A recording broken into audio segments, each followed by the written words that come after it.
الحمدللہ رب العالمین والصلاة والسلام علی رسولہ الکریم وعلی آلہ وصحبہ اجمعین،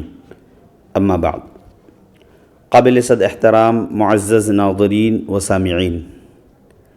گزشتہ نشست میں یہ بات ذکر کی گئی تھی کہ مال تجارت اموال قربانی میں سے ہے۔ اگر مال تجارت بذات خود یا دیگر اموال قربانی کے ساتھ مل کر نصاب یعنی 612 گرام چاندی کی قیمت کو پہنچتا ہے تو اس پر قربانی واجب ہوگی، ورنہ نہیں۔ آج اسی سے متعلق کچھ وضاحتیں اور تفصیلات ذکر کی جائے گی۔ سب سے پہلے ہمیں یہ سمجھنا ہے کہ مال تجارت کہتے کس کو ہیں، یعنی مال تجارت کی تعریف کیا ہے۔ تو مال تجارت کی تعریف یہ ہے کہ ہر وہ مال جس کو تجارت کی حتمی نیت سے خریدا گیا ہو، یعنی یہ حتمی نیت اور یقینی نیت ہو کہ اس کو آگے فروخت کرنا ہے، سیل کرنا ہے، چاہے فوری طور پر ہو یا کچھ تاخیر سے ہو،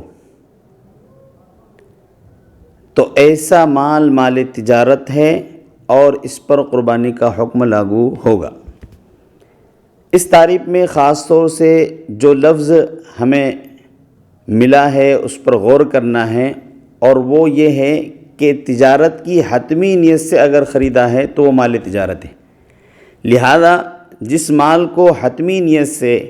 تجارت کی حتمی نیت سے نہیں خریدا تو وہ مال تجارت نہیں ہوگا۔ جیسے کسی سامان اور مال کو خریدتے وقت تجارت کی نیت نہیں تھی، لیکن بعد میں چل کر اس کو فروخت اور سیل کرنے کی نیت ہو گئی، تو یہ مال تجارت کے زمرے میں نہیں آئے گا۔ اسی طرح پہلے سے اپنے پاس کوئی مال یا سامان موجود ہے اور اس کو بیچنے اور فروخت کرنے کی نیت ہو گئی تو یہ بھی مال تجارت میں نہیں آئے گا۔ اسی طرح کسی سامان کو اس نیت سے خریدا ہے، کسی مال کو اس نیت سے خریدا ہے کہ اگر اچھا نفع یا اچھا بینیفٹ ملا تو اس کو سیل کر دیں گے، بیچ دیں گے، ورنہ رہنے دیں گے، تو اس کا بھی شمار مال تجارت میں نہیں ہوگا۔ اسی طرح اگر کسی نیت میں تسلسل نہیں ہے، یعنی مال تجارت سامان کو تجارت کی نیت سے خریدا ہے لیکن بعد میں نیت بدل گئی، نیت میں تبدیلی آ گئی، نہ بیچنے کی نیت ہو گئی، تو اب یہ مال تجارت میں نہیں رہے گا۔ لہذا ان تمام صورتوں میں مال تجارت کی تعریف صادق نہ آنے کی وجہ سے مال تجارت ہونے کے اعتبار سے ان اموال پر قربانی واجب نہیں ہوگی۔ ہاں البتہ یہ مال دیگر اموال کے اندر داخل ہوتا ہے تو اس لحاظ سے اس پر قربانی واجب ہوگی۔ یہاں پر ایک بات اور ذہن میں رکھیں کہ قربانی کے نصاب کے لیے مال تجارت کا حساب لگانے میں قیمت فروخت کا اعتبار ہوگا، لہذا قیمت فروخت کے اعتبار سے حساب لگایا جائے، اور جو مال تھوک اور ہول سیل میں بیچا جاتا ہے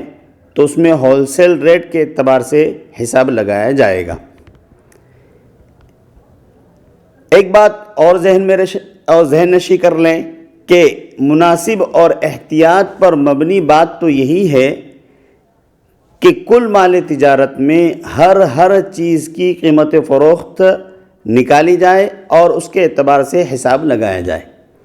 لیکن تمام چیزوں کا حساب لگانا اگر دشوار اور مشکل ہے تو اس میں یہ بھی جائز ہے کہ کل مال کی مجموعی قیمت نکالی جائے اور پھر اس قیمت کا حساب لگا لیا جائے۔ اگر کسی کا کاروبار مشترکہ ہے تو اس میں قربانی کا حساب لگانے میں اصل سرمایہ، اصل جو قیمت اور رقم ہے اور نفع کے تناسب سے اس میں حساب لگایا جائے گا۔ اسی طریقے سے بطور خلاصہ یہ بات ذہن میں رکھیں کہ اموال تجارت میں زکوٰۃ یا قربانی کا حساب لگانے میں 4 چیزوں کا لحاظ کیا جائے۔ نمبر 1 کہ کل مال تجارت کی قیمت فروخت اس کو نکالا جائے، اسی طریقے سے اپنی ملکیت میں موجود رقم، اسی طرح کاروبار سے حاصل ہونے والا نفع، اور ایسے ہی چوتھی چیز دوسرے کے ذمے جو ہمارا قرض ہے اور اس کے ملنے کی امید ہے، چاہے تاخیر ہی سے کیوں نہ ہو، ان 4 چیزوں کو جمع کیا جائے، اور اس کے بعد ہم پر جو قرض ہے یا واجب الادا جو رقم ہے اس میں سے اس کو منہا کر دیا جائے، مائنس کر دی جائے۔ اب مال تجارت کی قیمت اگر اتنی بچتی ہے کہ 612 گرام چاندی کی قیمت کو پہنچ جاتا ہے تو اس صورت میں اس مال تجارت پر قربانی کا حکم لاگو ہوگا، ورنہ نہیں۔ یہ کچھ تفصیلات تھی مال تجارت کے متعلق۔ اب ہم آتے ہیں ضرورت سے زائد سامان سے متعلق وضاحت کی طرف۔ یہ بات پہلے بیان ہو چکی ہے کہ قربانی کے نصاب میں ضرورت سے زائد مال اور سامان کا بھی حساب لگایا جائے گا، اور جو چیزیں ضرورت اور استعمال کی ہے ان کا حساب نہیں لگایا جائے گا، ان پر قربانی واجب نہیں ہوگی۔ لیکن سمجھنا یہ ہے کہ کیا چیزیں ضرورت کی ہوتی ہے اور کیا چیزیں ضرورت سے زائد ہیں۔ ضرورت کی چیزیں تو یہ ہے جیسے رہائش کے لیے مکان، پہننے کے کپڑے، جوتے، چپل، اسی طریقے سے ضرورت کی گاڑی، گھر میں استعمال ہونے والے سامان، گھر میں استعمال ہونے والے کھانے پینے کے برتن، اور گھریلو اشیاء جیسے پنکھا، کولر، فرنیچر، فریج، کمپیوٹر، لیپ ٹاپ، موبائل فون، یہ ساری چیزیں ضرورت کی ہے۔ اس میں ایک بات قابل لحاظ ہے، اور وہ یہ ہے کہ ہر دور اور ہر معاشرے کے اعتبار سے ضرورتیں مختلف ہوتی رہتی ہیں، لہذا اس معاملے میں دور حاضر کو پچھلے زمانوں کے پر قیاس نہیں کیا جائے گا، بلکہ دور حاضر کی ضرورت ہی کا اعتبار ہوگا۔ اسی طرح اس بات کو بھی ذہن نشی کر لے کہ جو چیز ضرورت کی ہے چاہے وہ کتنی ہی مہنگی کیوں نہ ہو، وہ ضرورت ہی کی شمار ہوگی، مہنگی ہونے کی وجہ سے وہ ضرورت سے زائد شمار نہیں ہوگی۔ جیسے مثال کے طور پر ایک مکان 10 لاکھ کا ہے، اس میں رہنے کی ضرورت پوری ہو جاتی ہے، لیکن اس کے باوجود اگر کوئی 50 لاکھ کے مکان میں رہتا ہے